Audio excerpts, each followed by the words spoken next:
Good afternoon, everyone. Thank you for joining our webcast today. If you are signed in, you should be attending the Affordable, Secure, and Easy Collaboration for AEC with C4R. Our presenter today, Bill Knittle. He is our Solutions Engineer with the AEC team.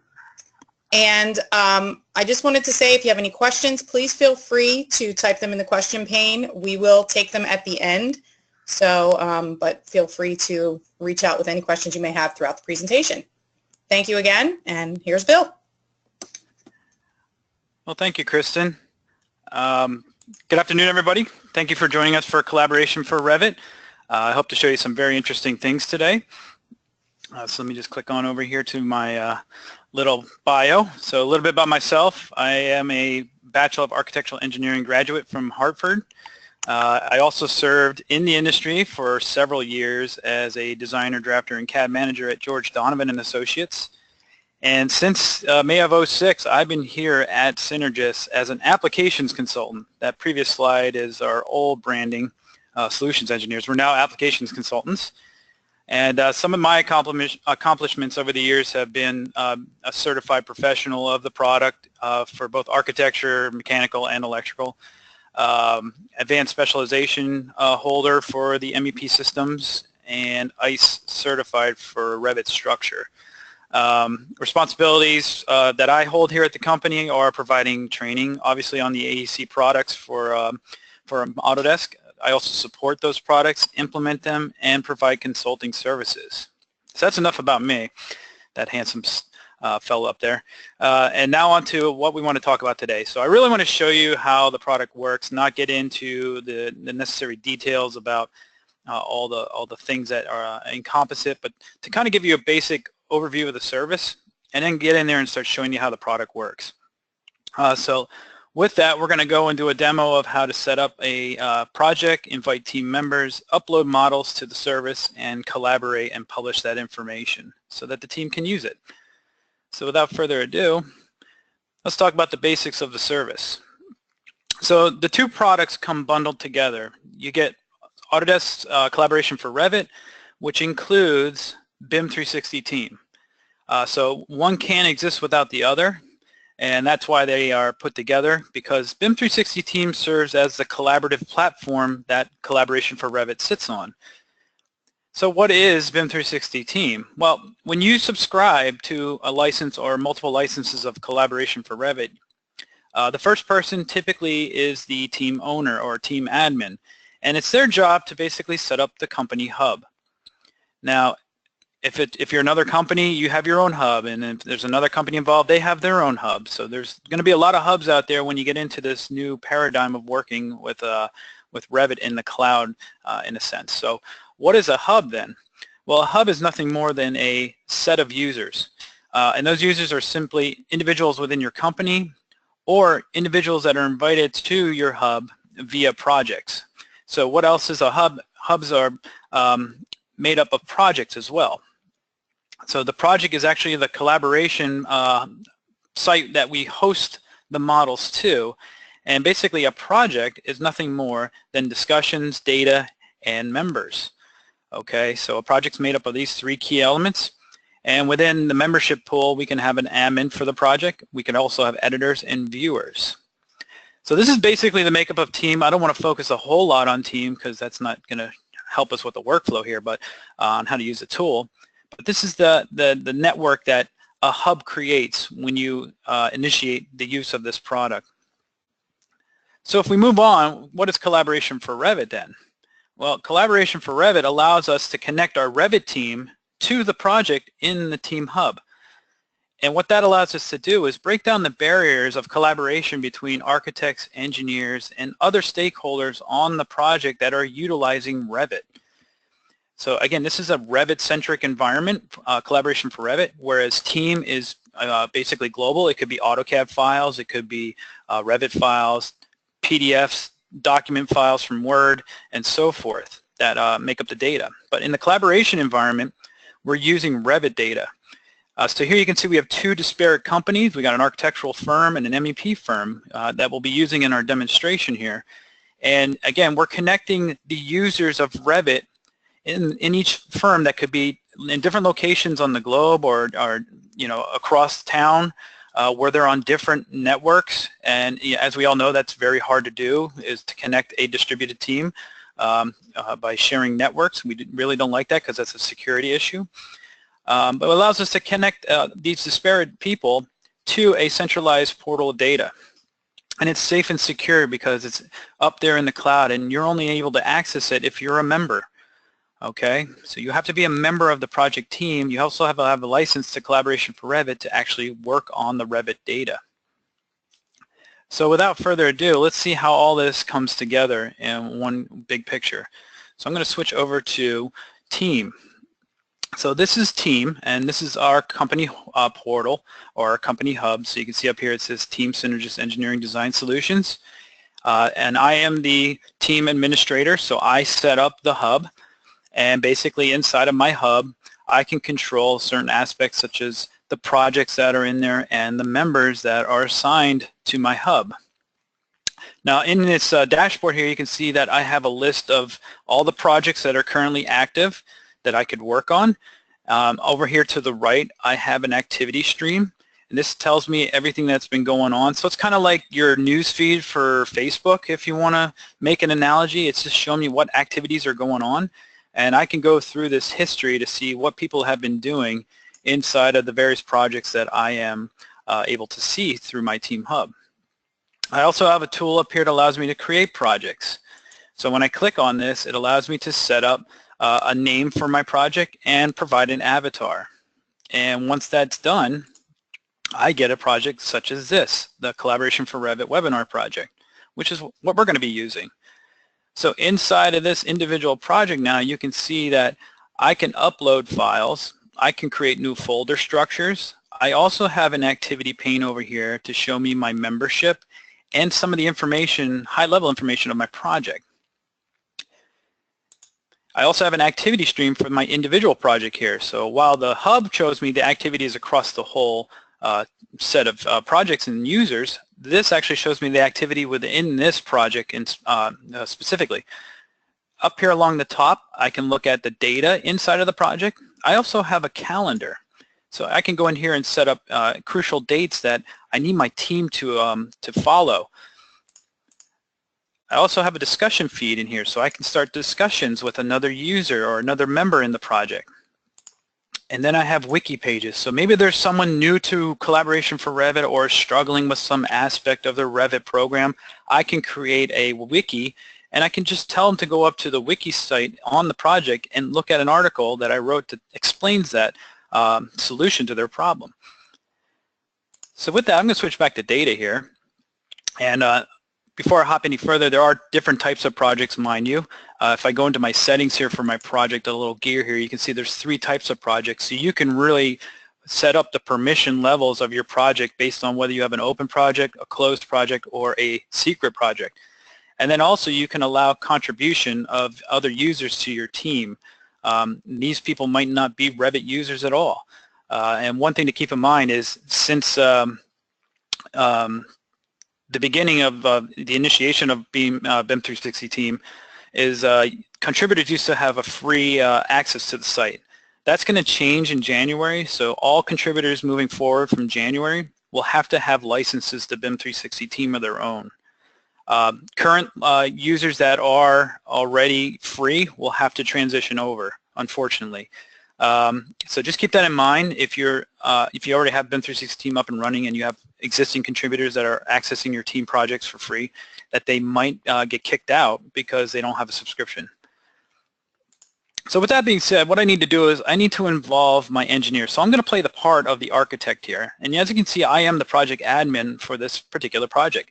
And I'm going to invite some new team members. So I'm going to put in my address for my engineer here and invite that person to the team. Now, as you recall, when you were looking at my little spider web of all the benefits of BIM 360 team, one of the team roles was editor. But I could also make this individual just a viewer, and all they can do is view information and partake in discussions, but they cannot edit the data or create new folders or upload files and things of that nature. But I need my engineer to be able to edit the data on the site, so I'm going to give him editor roles. Now, another thing to keep in mind with BIM 360 Team is that it's a trustworthy site. So we really put trust in our stakeholders that they're not going to be malicious, okay? So it's a very high trust environment. There's no permissions on folders or anything of that nature. We can't really restrict anybody from entering the data that we provide on the project site. The only way we can prevent people from accessing the data is that they're not members of our project. So we don't invite them or we kick them out. So I'm going to send an invitation to this person. And what happens is that individual will get an email, so you can see it, your invitation was sent. And what you'll notice now is in my project member list here is I have a new member of the team, and they have the editor role. So what might happen as well is that I'm going to get an email as the engineer that states that I have been invited to a project. So here's that email from BIM 360 Team, and again, I'm being the part of the engineer now. And I'll just make these pictures show up here for you. And you can see, congratulations, you've been invited. So again, if I just click on this, it'll actually invite that person to the site. All right, I'm already signed in, so I have to go and sign out of my other account here, so bear with me. So let's just sign out here as me. And then we'll go over to that email again, and we'll sign back in. So let's click on that hyperlink, that very long hyperlink there. And all I'm going to do is enter my credentials, and I'm going to do it from another computer, and, but in the meantime, my engineer would actually be logging into the site to gain access to that. Okay.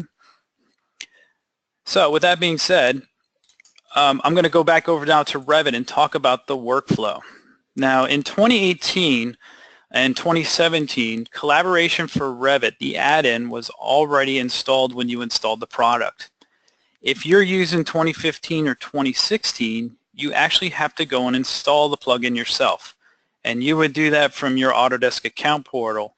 You would go up to your Autodesk.com portal, log in as your username, and you would actually access the service tools that way to download the add-in for Revit.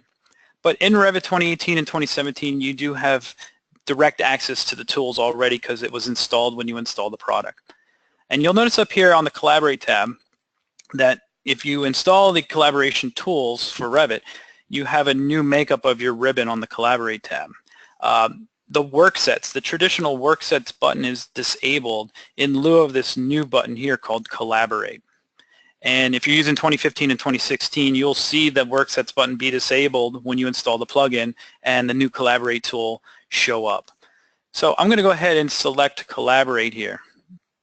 And what you got to bear in mind is that this project you're currently looking at is the architectural building model, and it's not work shared yet. So in order to use the Collaboration for Revit service, we have to implement Worksets. All right, so we're going to have to set up this Revit model to be accessible to multiple users within my organization.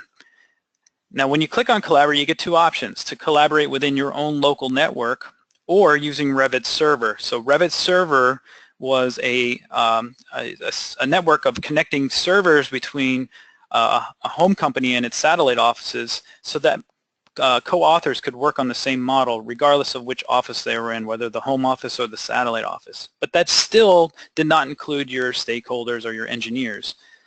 Collaborate using the cloud, however, breaks down that barrier.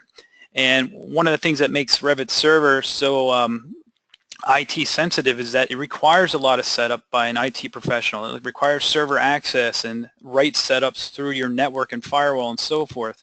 Whereas collaboration using the cloud, the Collaboration for Revit service, does not.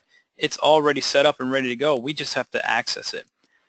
So it doesn't require any IT burden or overhead costs. So we're going to go here and select OK. And what Revit will do is it'll ask me to sign in because I signed out just before. So you got to be signed in to use the service, obviously. And now Revit will go ahead and ask me, what do I want to name the file up on the BIM 360 Team project? Well, I'm just going to leave it called the name it is currently. And now I need to select the project that I want to have host my Revit model. So I'm going to pull down my menu and I'm going to see the C4R webinar project. Now that I have that ready to go, I can go and initiate the process of Worksets. And what this is going to do is it's going to give me a display in a minute that shows me what's going on in the background. For a while, we didn't see this and we didn't know what was going on, but they have upgraded the tool over the releases, and now we can actually see the process as it progresses.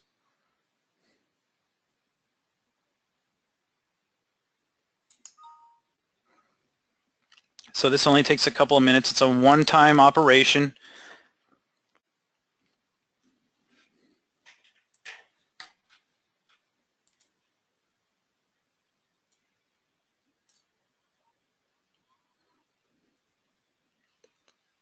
So here you can see it's uploading the model to the cloud, and now it's preparing my environment to work concurrently on the model with maybe another teammate within my organization. Now we kind of get away from the old terminology of central files and local files. Okay, so one of the things that you got to understand is that we're not going to be working in that kind of workflow that we traditionally do with Worksets. Although the process seems similar, we're not going to be using the same terminology of local versus central. We're just going to be working on a shared model.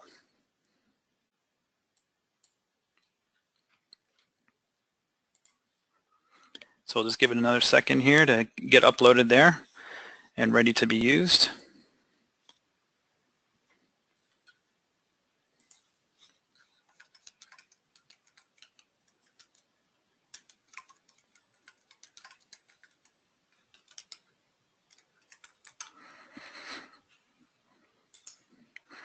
And here it comes. Okay, perfect. So now you can see that we're successfully initiated collaboration for Revit. So basically now my model is in the cloud. And if we go back up to the cloud now and we sign in to our team site,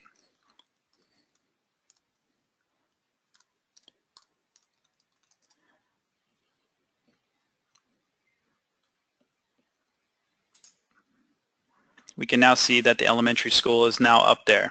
Now what actually happened is that this is not the live model that you're seeing on the team site. When I initiated the process, Collaboration for Revit published the model to the team site. So now individuals that aren't Revit users can see a snapshot of my model in its current state. Now moving forward, I'm going to be in control of when I publish data to team from my Revit model. So we keep the Collaboration for Revit workflow separate from the team workflow in this way. So when we're ready to release information regarding our model, we choose when and where to do it. And you're going to see that workflow eventually. So let me just hop out of here now and go back to Revit. So one of the other key factors about Revit that you'll be using when you're in the Collaboration for Revit workflow, you're going to be using a tool called the Communicator.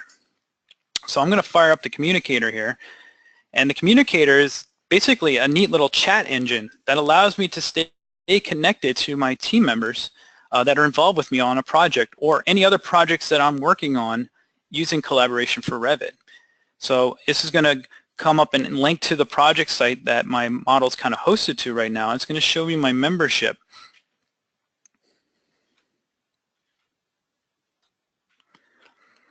So let's see if we can get it to go here. Sometimes it gets a little buggy over these go-to meetings. So let's see if we can get it to fire up again.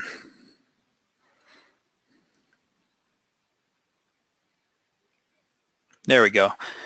So it took a minute to get it going, but as you can see, there I am. I'm in the white here. That's me working on the architectural model, so it tells me who is actually working on that model.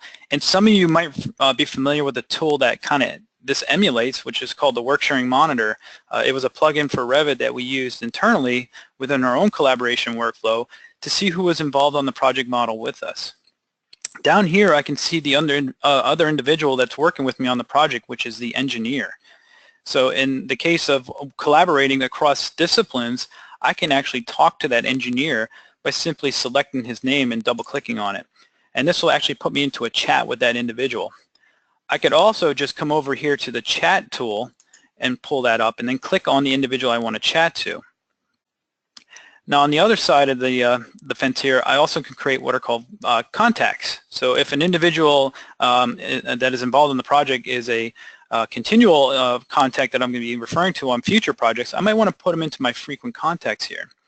Otherwise, they'll be underneath some of these other contact options. When I synchronize my changes to my model, they'll be visible inside of this pane when I click on this tool, the Synchronize tool, for my timeline of sequences when I sync. So this will show my synchronizations to Central. So what's really interesting here is I'm going to go and start working on the model. So I'm going to open up a floor plan, and as you can see, all the data is local on my machine, because in the back end, there's a neat little feature that is fetching data from the shared model on the team site. And as you can see, it works very smooth. It's just as if it was on my own server. So I'm actually navigating and panning. And just like in a typical work shared environment, when I go and pick on items, I get the work sharing element icon. So what happens is the shared model will manage who is accessing that component so that other individuals within my own team cannot modify that wall as I'm working on it. So now I have ownership of that wall. And if you're familiar with some of the tools in work sharing here, if I come down to my work sharing display, I can come down and see who owns components by color coding them. So if I zoom in there, you can see that that wall is a particular color. And if we look at whose color that is, you'll see that it's my color. So if I had 2 or 3 other individuals in my company working on this model simultaneous with me, they would each be listed here and have their own color.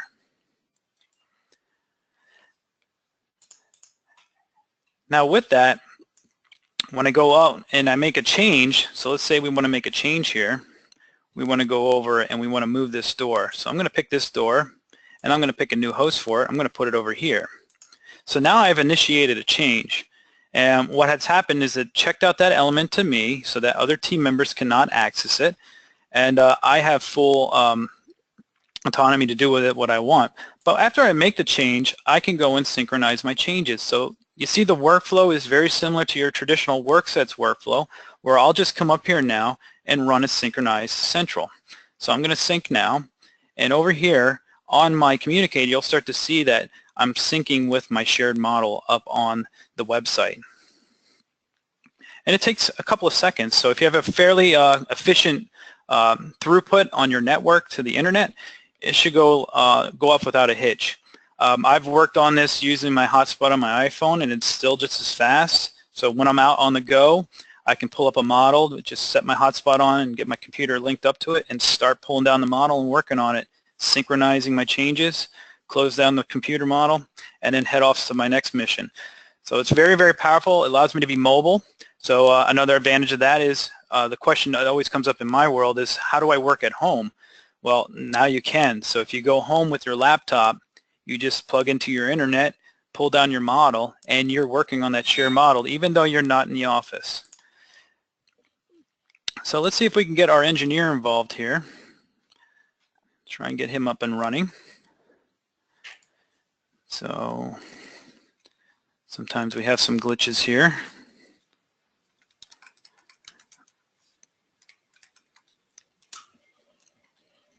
And while I'm trying to get him up and running, what I'll do is I'll talk about some of the other benefits to the process on your side of the fence within your own organization. So one of the things that you'll notice up here is there's 2 buttons called Manage Cloud Models and Publish Settings.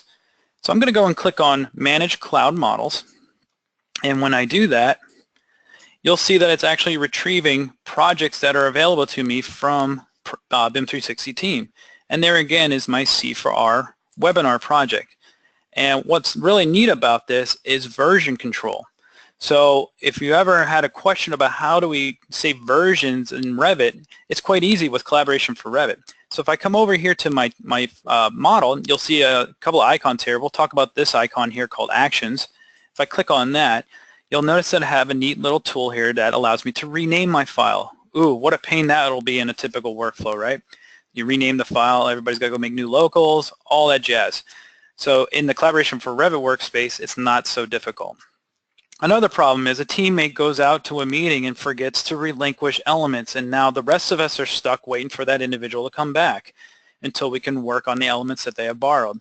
Not anymore. We can come in here and simply select relinquish, and it will relinquish anything that that individual had owned before they went to their meeting. The other cool thing is every time an individual on the team synchronizes with Central, we can view the versions. So now I can see that I am currently on version 2, and here's the date and time in which I synchronize the model. So very, very cool stuff here. I'll just go back again to the main page. So I got the little subway or the breadcrumb trail up here at the top. And the last option here is to delete. So one thing you don't want to do is you just don't want to delete your model outright. You want to download it off of Collaboration for Revit from the team site and then delete it from the service. So people ask, how do you archive your model off the service? Well, it's simple. You just download it from the cloud, or open it up and save it locally, and then delete it through the Manage Cloud Models tool. So hopefully you got to see the benefits of some of that functionality. Now before I can jump into the Publish Latest tool, we have to hop out of here to kind of explain how that works. So how that works is basically you want to go up here and set up what you want to publish to team. So if you're in a good state where you can actually release sheets from your project, you'll see them listed in here, okay? Or if you want to release a particular view, say a 3D model view that you set up. So let's go set up a sheet real quick that we want to release information to the team. So I'll come down just like I would in normal workflows of Revit. I'll start a new sheet. So I'm going to go load one in here from my library. And we'll start sheet A101. And with that, I'll come over to my views here, and I'm going to bring in my O1 floor plan. Just drop it on the sheet here. And it looks a little big, so let's just escape out of it before we do that. So I'm going to go and change the scale of that real quick before I drop it on. I'm just going to make it a little bit smaller. 3/32, pull it out, and I'm going to drop it on the sheet now.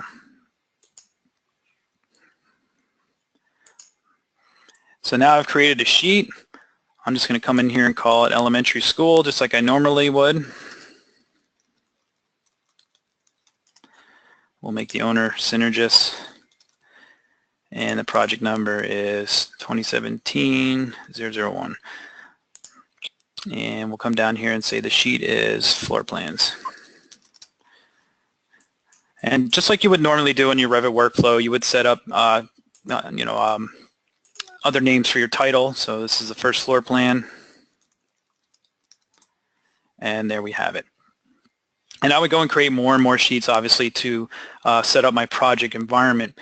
Maybe pull this over a tad, and there you have it. So now my sheet is set up. Maybe I want to publish this to the team site and get some feedback from my non-Revit users or my owner, contractors, owner's representative, construction management team, whoever's involved or invited to the team project. So now I'll go up to Publish Settings, and I'll create a set. So this is called Set 1. I'll just come up here, and you can rename Set 1. I'll just call this Floor Plans. And now I can come down here and check what I want to include in the set. So I'll include the floor plan, and I'll also include the default 3D view. Now if you don't check anything here, the 3D view is always going to be published when you hit the Publish Models button in the Manage Cloud Models tool. But if you come in here, you can go and set up what you want to create inside of this set. So I'm going to save and close this. And if I come back in there again, you can see that it's going to grab the floor plan. Well, I don't want just the floor plan. I want my sheet. So let's go up here and play a little bit with this dialog. And as you can see, I can come in here and list all the views and sheets in the model. So I can go back to my original display here. And instead of bringing in the floor plan, I want to bring in that sheet. So I'm going to come down and include that sheet. And I'm going to save and close that now.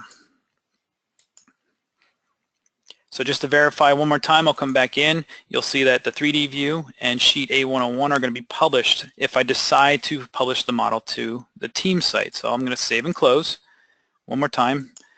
And now I can go to Manage Models. So if I go to C4R now, and you'll see that it's actually thinking here. And what I'll do is I'll click the Publish Latest information.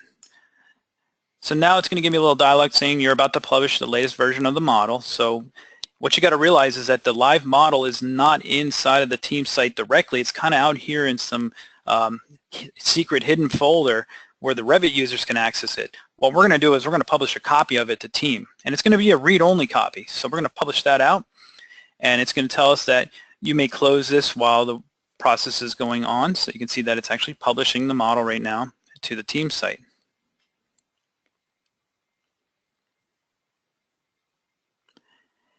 And if I leave this window open, what will happen is a green bar will show up across the top saying your publish has been successful.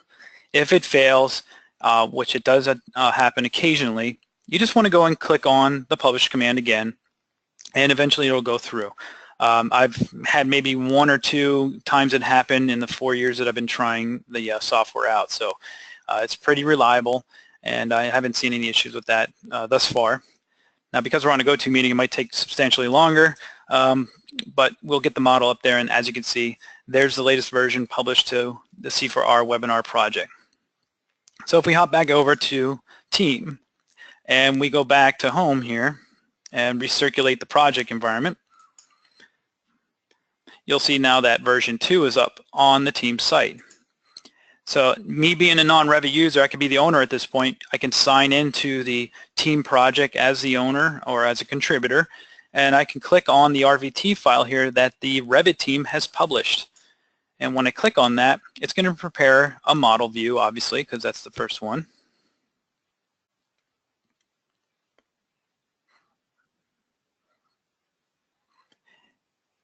And now the stakeholders can look at the model without having Revit, without having AutoCAD or Navisworks or any of those other desktop tools. They have a free viewer in here, a large model viewer that allows them to see exactly what we're producing inside of Revit. A snapshot, if you would, version 2 in this case. All right. Now, one of the problems with versioning is what is changing between the versions. So one of the huge benefits of this tool is the ability to compare versions. So if we want to compare what's different between version 1 and version 2, we can use this nifty little tool now that'll analyze the 2 models. So me being a contractor or an owner, let's say, are the architects keeping up with the changes I'm asking for, or are the engineers providing the changes that were requested by them? Well, I can take their previous version and their new version and check out what's different. So if you recall, we went in and we moved a door from one wall to the other. And if we look here, BIM 360 Team has actually isolated the elements that had been modified. So in our case, we have 0 added elements, we have 0 removed, but we do have 3 modified elements. And as you can see here, 1, 2, 3. Down here in the list, you can see which elements are in question. So as I click on each element, it kind of tells you the difference in version 2 from version 1. As I click back and forth, the square footages might have changed because the door is no longer there. And then again, I go to the next one here. I can see what's different between that one as far as the property data is concerned, and so on. I can also isolate certain elements by clicking on the added, removed, and modified tools here. So if I just leave modified filtered on, it only shows me elements that have been modified. Whereas if I can turn that off, I can turn on just the elements that were removed, and so forth. And then last but not least, we all know that Revit is discipline specific. So we got discipline specific filters here, so I can turn off the architecture or turn off the structure, and you can see that I can filter out what I'm viewing on the screen. So this is a very, very powerful tool, the compare changes tool, which allows me to analyze the differences between what was published previously and what was just recently published. So I'm having a little trouble here with my engineer. He's unable to get on the site, so let me just try one more time. I'm just going to run interference here for a minute. So bear with me a sec and see if I can bring this up. So Kristen, are you there on the other line? Yes. Yes, I was on mute. Did you want to go ahead and explain some of the pricing and how the licensing works a little bit while I try to get the engineer online here? Sure. The licensing has been switched to a subscriber-based licensing. So what you do is you pay for access for the term of the licensing that would fit your project. So it's monthly, quarterly, annually. I mean, annually is would probably work the best for your project, or perhaps quarterly. And what Synergis is doing right now is we are offering a promotion where you can buy 3 licenses of C4R and get 1 license free. So as Bill had mentioned earlier, each person on the project does need a license of C4R. So feel free to kind of contact us with pricing. And I'll go over individual pricing per company, I guess, as needed. I don't have listing of pricing, Bill, but that kind of speaks to the way the new model works within Autodesk. Are you good? Yeah, and just one thing to remember about the pricing is that contributors are now paid subscribers, so they have to pay for a license to BIM 360 team. They may not be architectural Revit users or MEP Revit users or structural MEP users or structural Revit users, but they will still need a license to that information there. So let me see if I can get to my email here. Bear with me. So my engineer's coming back that he needs to verify his email. So let's see if we can sign in now.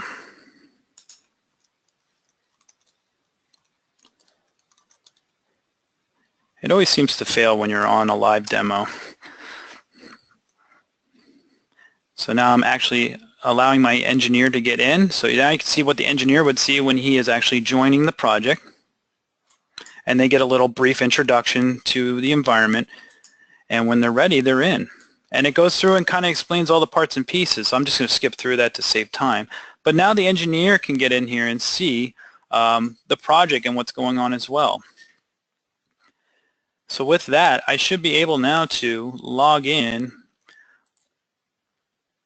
and work on the project. So Ellen, if you can switch me over to the engineers company, we can show our participants here what the engineer would see on their end.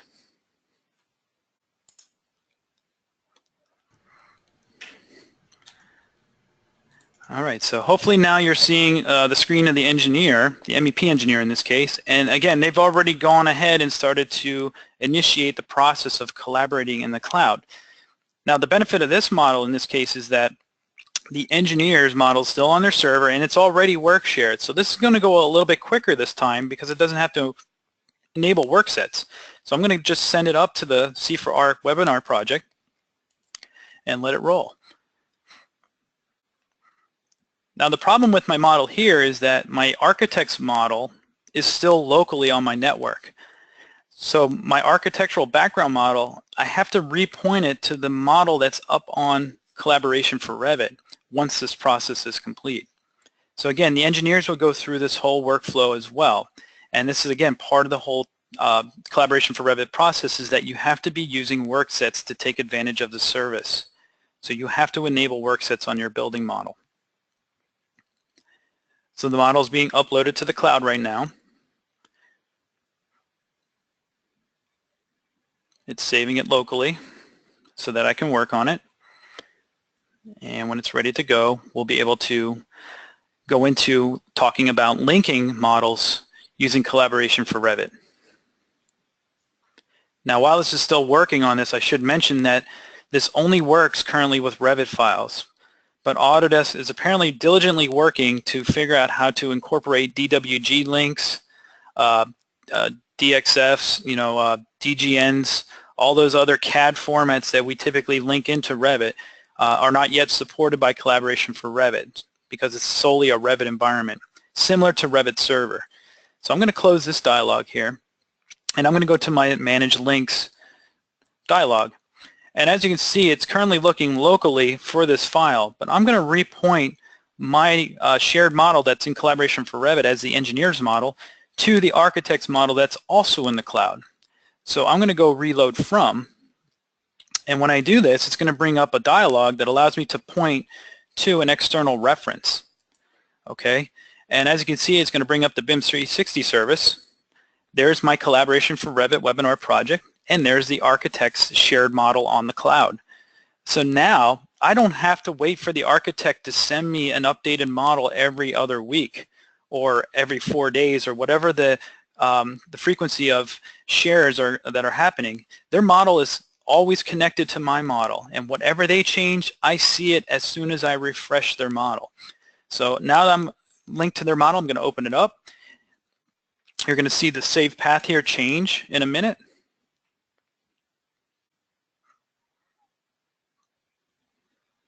And again, the one thing to realize is that my engineer is remote right now. He's on a wireless connection. He's not wired into his own network. He's out at Starbucks right now having a coffee.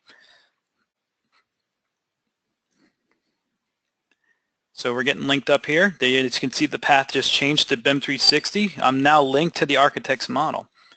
And if I hit OK, let's go take a look. We should remember that door moved from that one wall to the other. So if we open up the mechanical floor plan here, we should see that that door into that one room is no longer on the diagonal wall, but it's on the straight wall. And as we zoom in here, you can see there it is. Okay. So with that, I'm able now to collaborate with the architect. So I'm going to go back to Communicator, fire that up here for the engineer. And it's just behind the window here, so let's just get that up. You can see that your login is going to show in the toolbar here. And again, because of GoTo, it's probably just getting a little glitchy here. So I'm just going to fire it up again, give it a little kick in the button. There we go. So let's just go ask the architect a simple little question. We noticed something on our screen that just happened when we synchronized. So I'm just going to double click on my name because I'm the architect. And I'm going to type to myself a question. Did you move the door in this room? And what's really cool is I got neat little tools here that allow me to attach files, to save my chat history, or capture the screen. So I'm going to click the Capture Screen tool, and I'm going to go out here and draw a screen capture window. And I'm going to capture that screen. And with that, I can hit Enter now and send the message to the architect. And you probably heard a noise on the other end, and I'm going to be the architect here, which you won't be able to see, unfortunately. But a little message popped up on the architect screen, and if I look, they had a message come in, and I'm going to say, yes, I did. So there you can see that the message came back instantly from the architect that they moved that. So really quickly, we can turn around designs as things change. So another thing I'm going to do in the architect's model, and you might not be able to see this for now, but it will show up in a minute. I'm going to go make that room smaller. I'm going to add a closet in there. So the nurse came back. It's actually the nurse's room, and the nurse wants a closet into that in the room to store supplies. So we're going to give her a closet here. Okay, so now I'm going to synchronize to the cloud with my architectural model, and the architect's going to post that they synchronized.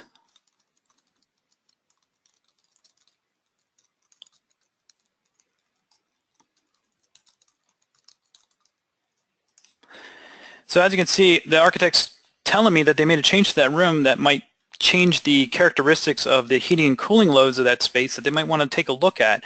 So I'm going to go now into my managed links here. I'm going to right click on the link and reload it. And again, I'm not waiting until Friday to get this model. I'm going to get it right now as the change occurred 5 minutes ago. So right now it's pinging the cloud, and it's pulling down an updated version of the model from the architect. And in a minute, you're going to see a closet in the upper left corner of this room. And that's going to change the layout of that space for the HVAC air terminals here. So with that, the engineer now can see in near real time that their design is being affected by changes by the architect. They're not going to find out 4 days from now after they put a lot of time and effort into laying out this space. So with that pretty much concludes the workflow of how we can use C4R. We talked a lot about how to set up the models, how to upload them to the site, how to invite individuals to the team, and how to collaborate using just typical work sharing workflows as well as a communicator. So that's brought us up to about 10 minutes worth of Q&A time. So Ellen, if you want to switch me over to my main screen, I can start taking on some questions that people might have.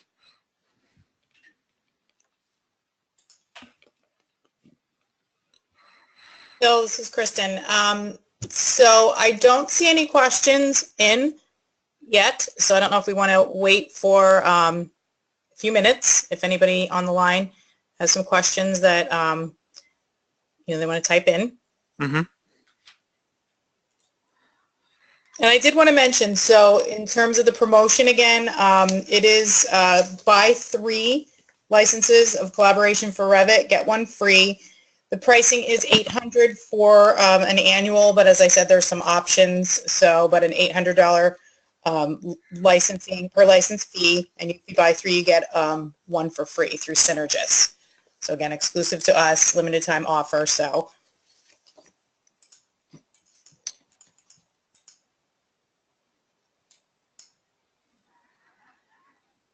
I don't see any more questions, or any questions, I should say.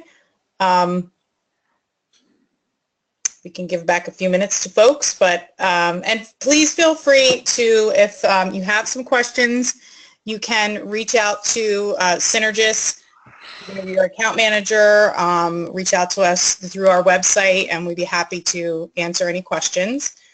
This webcast is going to be recorded. So if there are folks in your office or anybody you would like to share this with, I think Bill covered a lot of really great information. You can gain access to this webcast to share with your colleagues. So we'll be contacting you out with that information. Did you have anything else you wanted to cover, Bill? Nope, I'm just linking the MEP model into my architectural model so I could see what he's been up to, or she. So now I got the live MEP model linked into my architectural model.